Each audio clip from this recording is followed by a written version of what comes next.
se poser. Et lorsqu'on se pose cette question, on voit que ce drame-là n'est que l'arbre qui cache la forêt.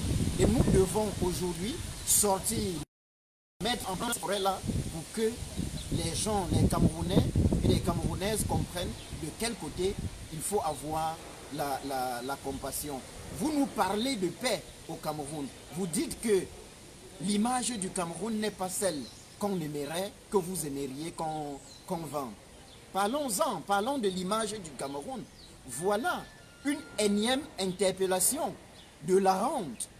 Le valeureux Vladimir Abama, qui a été interpellé chez lui. Je ne sais pas dans quel pays au monde on irait prendre par exemple quelqu'un aux toilettes pour lui demander la carte d'identité. À l'heure où je vous parle, il est encore dans les locaux de la police. Quand je vous parle, je parle par exemple du dialogue national. Lorsque nous étions dans ces locaux le 26 septembre 2019 pour dénoncer ce manigance-là, pour dénoncer ce qui se passait, le même personnel de cette ambassade nous disait qu'on était contre le grand dialogue national. Vous avez les résultats du grand dialogue national aujourd'hui. Combien de morts sur les carreaux? Si on nous avait écouté ce jour-là, j'avais personnellement demandé à l'ambassadeur illégitime, à l'ambassadeur de fait de l'époque, M. Mpaye, d'écrire avec le peuple de la résistance une lettre au gouvernement illégitime pour lui signifier qu'on ne peut pas faire un dialogue alors même que des interlocuteurs et interlocutrices de ce dialogue-là sont en prison. Le président élu était en prison. Le guide de la résistance, son excellence Maurice Kamto, il était en prison. Les leaders de la cause anglophone, Ayoub Tabé et tout le reste, ils étaient en prison. Ils y sont encore aujourd'hui. Pourquoi? Pourquoi? Voilà ce qui conduit le peuple camerounais à cet état de délitement que nous connaissons aujourd'hui. Regardez ce qui en arrive à Bibou Nissa, à Alain Fogué, à Sébastien Ebala, à Salomon Béa, juste parce que pour certains, à Maman Pilon, ils sont tellement nombreux. Ils sont tellement nombreux. Ces personnes-là font quoi en prison? Ces personnes font quoi en prison? Quel est leur crime? Nous sommes en train de comprendre que le MRC, le Mouvement pour la Renaissance du Cameroun, est devenu l'UPC des temps contemporains. Il faut le dire clairement. Il faut le dire clairement. Ils veulent tout simplement déraciner la résistance qui est incarnée, par je vois que le renfort continue d'arriver. Lorsque on interpelle, lorsque on veut étouffer la voix de la vérité par toutes ces manigances-là, nous pensons que nous pensons que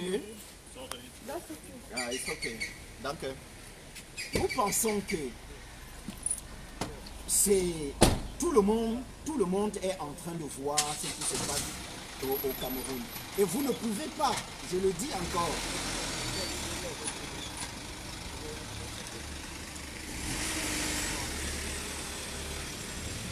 mais c'est la police qui avait mal garé devant nous. Et voilà. La police qui nous a barré la vue, leurs collègues leur ont demandé de bouger le camion pour qu'on puisse manifester. C'est ça. La démocratie. Voilà ce qu'on appelle une police au service du peuple. Donc voilà ce que je veux dire. Les gens vont nous reprocher à chaque fois de parler du guide de la résistance nationale. Vous ne pouvez pas nous empêcher de voir la vérité. Nous savons qui incarne la volonté de changement au Cameroun. Nous savons ceux qui entourent ce personnage-là. Et même si nous ne sommes pas des militants de ce parti-là, nous savons très bien qui incarne ce changement et personne ne nous empêchera de dire au peuple camerounais où se trouve la lumière. Vous avez vu, Voilà que tout est dit. pour fermer ma petite parenthèse, vous avez vu cet archevêque marcher sur le perron de l'Élysée. Vous l'avez vu, il était seul.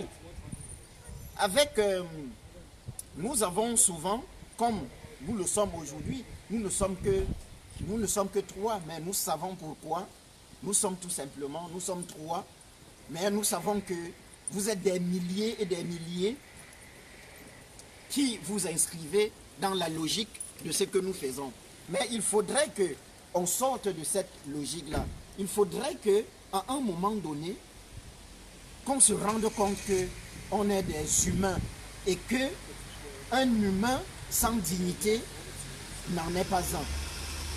Cet archevêque a marché en France pour dénoncer la politique criminelle de la France vis-à-vis du Togo, mais vis-à-vis de l'Afrique, du continent, tout simplement. Imaginez-vous ce que ça ferait si cet archevêque-là, un archevêque au Cameroun, l'y avait suivi, un autre au Tchad, un autre au Mali, et partout dans le monde, ces chrétiens et ces musulmans qui nous parlent de la justice divine, et qui dit toujours que Dieu lui-même, dans ses saintes écritures, te demande d'aider d'abord toi-même avant que le ciel ne te vienne en aide. Je pense que c'est un exemple que ce monsieur, il n'est pas seulement archevêque, c'est un patriarche. Comment, je me demande, les Africains, comment est-ce qu'ils interprètent cette image-là? Que vous êtes jeunes Togolais, vous êtes jeunes Camerounais, vous êtes jeunes Maliens et Maliennes. Et c'est vos aïeux qui se lèvent pour aller dans la rue réclamer vos droits. C'est pas possible. Donc, il faudrait vous réveiller. Il faudrait vous réveiller et ne pas laisser cette honte-là se dégager, cette image de l'Afrique où c'est des patriarches qui sont dans la rue pour revendiquer la liberté pour des jeunes. La place des patriarches, c'est sous l'arbre, à Palabre, pour nous conseiller, pour nous guider nos pas. Et c'est nous qui devons nous lever pour arracher notre liberté. Bien sûr, le président élu, Maurice Kamto, il l'a aussi fait au Cameroun avec Papa Albert Zonda, Sa Majesté Biloua Efa, Christian Penda et Kokapé à Zonda et beaucoup d'autres personnes qui nous ont montré la voie. Ils n'ont fait que nous montrer la voie. C'est à nous de nous lever et puis de leur faire comprendre que nous ne sommes pas une jeunesse lâche. Tout à fait, tout à fait. Et nous sommes de plus en plus heureux de voir que les jeunes au Cameroun commencent à résister et persistent dans la résistance. Je m'en salue ici à tous ces jeunes du MRC qui, malgré les tortures, les tribulations, restent fermes dans leur pas de combat. Beaucoup d'entre eux n'ont plus d'emploi parce que dès qu'ils étaient francophones et aux milliers de prisonniers politiques du côté anglophone qui continuent de croupir dans les geôles infestes de la dictature. Mon bonjour particulier au président Sissoko Ayub Tabé, et je sais qu'il est en train de travailler afin que la paix se rétablisse dans les zones du nord-ouest et du sud-ouest, mais surtout que ces zones obtiennent leur indépendance. Mon salut donc à tous ces combattants qui font le travail de fourmi sur le terrain pour la sensibilisation, la mobilisation, l'éducation du peuple aux causes qui sont les leurs. Et les résultats se font de plus en plus voir sur le terrain. Lorsqu'on voit des gens, des Camerounais, qui arrivent à se rebeller, lorsqu'on vole les élections du renouvellement des organes de base. Ce sont des Camerounais qui ont actions évidemment de sensibilisation, mais aussi parfois, et même souvent, des actions coup de poing, parce que ces actions, on ne peut pas nous les enlever. Quelles que soient les conditions, nous allons continuer de faire le travail qui est le nôtre. Ce travail qui est d'être le contrepoids du régime en diaspora. Cameroun, nous faisons Nyat en diaspora. Donc nous sommes là, nous ne lâchons pas, nous continuons la lutte. La lutte, c'est jusqu'à la chute du dictateur. La lutte va continuer. Les policiers, évidemment, qui nous accompagnent sont là. Ils sont allés s'abriter dans le but puisqu'il commence à pleuvoir. Mais nous avons 2 heures pour manifester et nous allons manifester. Nous allons continuer. Et voilà, nous sommes dans là. Nous ne lâchons rien. Il y a des combattants qui sont en route. Évidemment, l'Allemagne est très grande et très vaste. Je la découvre. Des compagnons qui partent d'un peu loin. Heureusement qu'il y a un réseau de transport public assez conséquent en Allemagne. Donc nous nous retrouvons assez facilement lorsque les conditions sont réunies. Je suis ici pour apporter mon soutien, ma solidarité à tous ces compagnons de lutte qui expérimentent des moments difficiles. Et c'est ensemble que nous traverserons cette ligne d'arrivée, tous ensemble, se soutenant les uns les autres. Lorsque quelqu'un est fatigué, ils sont là. Lorsqu'en 2019 j'étais malade et que j'étais frêle, ces compagnons m'ont supplié d'aller me reposer. Ils m'ont dit, Sandy, la lutte n'est pas encore finie. Va te reposer et tu nous reviens plus fort. Tu nous reviens avec plus d'énergie. Et heureusement que je l'ai fait et je suis revenue de plus belle. Donc, à mon tour d'apporter aussi maintenant ma solidarité, mon soutien à ces combattants pour leur dire, on ne vous lâchera pas, on ne vous laissera pas tomber, on est avec vous. Et c'est de ça qu'il est question. Peut-être. Vous avez écouté la générale Sandy de Boston, vous avez écouté également l'ambassadeur Jeff Jimeli. Nous sommes ici devant l'ambassade du Cameroun à Berlin et les camarades sont en chemin pour nous rejoindre à cette manifestation, à cette petite manifestation. Nous sommes encore là pour plus ou moins 1 heure parce que je pense que nous avons déjà fait presque 30 minutes. Et voilà, donc venez vite parce que Berlin est très grand. Il y a des gens que pour arriver sur la place de manifestation, il va leur falloir peut-être 30 minutes, 45 minutes et ainsi de suite. Mais le plus important, c'est d'être là. Et si quelqu'un n'a pas la possibilité d'être là, c'est pas grave. Nous sommes là pour vous représenter, pour faire ce que vous auriez pu faire en temps normal. Donc nous sommes ici devant l'ambassade du Cameroun à Berlin pour dénoncer les crimes de guerre, les crimes contre l'humanité, le génocide du dictateur Paul Biya du Cameroun. Il est temps que tous les Camerounais se lèvent. Chacun de nous doit apporter son coup de main. Chacun doit apporter ce qu'il peut apporter pour qu'ensemble nous parvenons à libérer notre Cameroun. C'est notre Cameroun et chacun a son mot à dire. Donc nous devons être ensemble. Nous devons travailler ensemble pour mettre fin à cette guerre qui est en train de fragiliser notre pays, le Nozo et ainsi de suite. Et aussi nous devons travailler pour chasser M. Biya parce que le plus important c'est de chasser Biya. Si nous sommes confrontés à ce genre de problème aujourd'hui, c'est tout simplement à cause de cette dictature, de cette vieille dictature de Paul Biya, du génocidaire Paul Biya, s'il faut le dire ainsi.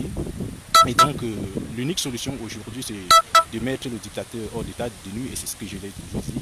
J'ai toujours rappelé que pour mettre fin à ces problèmes du Cameroun, il faut à tout prix mettre le dictateur hors d'état de nuit et il faut le faire.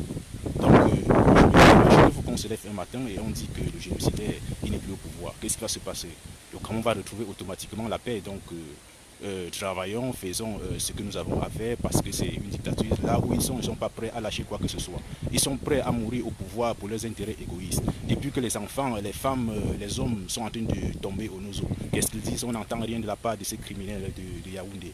Donc c'est à nous le peuple, ceux qui sont en train de mourir, c'est des populations civiles, c'est nos mamans, c'est nos frères et sœurs et on ne saurait continuer à rester les bras croisés, à dormir et voilà. Donc levons-nous pour mettre fin à cette guerre. Voilà. Depuis que nous appelons au dialogue, au vrai dialogue national inclusif, il n'y a pas un signe de la part du gouvernement criminel de Yaoundé, ce qui montre tout simplement qu'ils n'ont pas l'intention de mettre fin à cette sale guerre qu'ils ont créée eux-mêmes. Et s'ils n'ont pas l'intention de le faire, il nous revient en tant que peuple, en tant que citoyens camerounais, de se lever pour dire non, parce que c'est à nous de gérer ce problème. S'ils n'ont pas la possibilité de mettre fin à ce problème, nous on ne va pas continuer à rester tranquille parce que c'est nous qui sommes en train de mourir. Donc nous devons prendre notre destin en main, nous devons prendre nos responsabilités, nous devons agir parce que c'est un gouvernement qui ne tolère pas, c'est un gouvernement qui est très rusé. Et la seule façon de combattre ce gouvernement, c'est de mener des actions concrètes, des actions efficaces.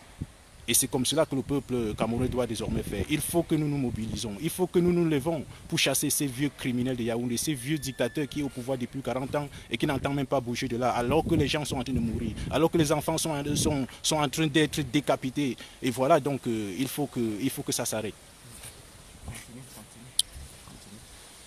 Donc nous sommes ici devant l'ambassade du Cameroun pour dire non à cette guerre du Nozo, pour dire non à cette guerre qui est en train de fragiliser, à cette sale guerre qui a été créée par le gouvernement sanguinaire de Paul Biya du Cameroun. Donc nous appelons tous les Camerounais à se lever parce que c'est nous qui devons sauver le Cameroun. Ceux qui viendront sauver le Cameroun, ce n'est pas des étrangers, ce n'est pas les Allemands, ce n'est pas les Français, c'est à nous, nous les Camerounais. Nous devons travailler pour sauver le Cameroun parce que c'est notre Cameroun. On ne peut pas continuer à accepter ça. C'est quel pays on ne peut pas passer une journée sans être en train de pleurer. Non, trop c'est trop. Et il revient aux Camerounais, il nous revient en tant que citoyens camerounais de se lever pour dire non à cette sale guerre. Nous devons tout faire pour mettre fin à cette sale guerre. Même si le gouvernement de Yaoundé n'entend pas parler du dialogue national inclusif, nous devons l'obliger à le faire et nous en avons les moyens pour y arriver. Parce que c'est nous qui sommes les premières victimes. C'est nous les premières victimes. Les soldats camerounais qui sont en train de tomber au Nozo, c'est des enfants des autres. Ah oui, ce sont les enfants des autres. Et celui qui les a envoyés en guerre, qu'est-ce qu'il dit? Il ne dit rien du tout. Qu'est-ce que ce gouvernement en fait de ces soldats-là qui tombent chaque jour? Ça ne dit rien du tout. Dans un pays normal, le président de la République aurait déjà sorti pour faire un discours pour reconforter tout le monde ces soldats-là qui sont en train de mourir. Mais jusqu'à présent, on ne sait même pas si un président existe dans ce pays ou pas. Et c'est la raison pour laquelle nous sommes là aujourd'hui pour dire non à cette imposture de M. Biya du Cameroun. La CAN, la Coupe d'Afrique la plus chère de l'histoire, peut-être c'est même la compétition de football la plus chère de l'histoire. Pas encore. Peut-être c'est même la compétition la plus chère de l'histoire qui s'est construite sur le dos du pauvre Camerounais. On a endetté des générations. Et quand je regarde Roger Milla qui nous a fait rêver, quand je regarde Samuel Eto'o qui nous a fait rêver, qui nous ont donné de la joie, moi je dis toujours que l'idole africain, le leader africain, les vedettes africains n'ont pas encore suffisamment compris ce qu'ils représentent d'abord pour le peuple. Quand j'ai vu ce défilé de mode, passer de site en site pour montrer comment c'est beau, comment c'est réussi, je pardonne à El Hadji Diouf, il ne connaît pas les racines, ce qui peut se passer au Cameroun, mais Samuel Eto'o sait où il a grandi. Roger Milla sait où il a grandi. Et je pense même que à un moment donné, sans quelqu'un, il n'aurait pas pu en 1990 montrer tout le talent qu'il avait encore dans les jambes. Il fallait l'intervention de quelqu'un juste pour dire que s'il fait une rétrospection pour regarder cela, il peut voir quelque chose de grand à côté de laquelle le Cameroun aurait pu passer si ses détracteurs l'avaient empêché à cette période-là de participer à la Coupe du Monde 90. Le Cameroun ne serait pas entré aussi profondément dans l'histoire lorsqu'on parle du football. Vous savez ô combien de vocations il a suscité. Et les autres ont marché dans ses pas. Il faut que les vedettes, les leaders, les élites, parce qu'ils le sont, prennent cette responsabilité de dire une fois aux dictateurs, de dire à ces personnes-là que assez, c'est assez. Il y a une image, il y a un personnage que j'ai vu parmi eux, le Goliador, Patrick Mboma, que je salue au passage, il était là, et j'ai dit, j'ai plus la charge, si le téléphone va s'arrêter s'il te plaît. Pardon? J'ai plus la charge, il va s'arrêter dans 30 secondes, on peut continuer à tourner. Ouais. S'il vous plaît, le téléphone va se décharger dans 30 secondes. On va vouloir continuer le direct sur la page de Sandy de Boston. Donc veuillez vous connecter rapidement sur la page de Sandy de Boston pour la suite de cette manifestation.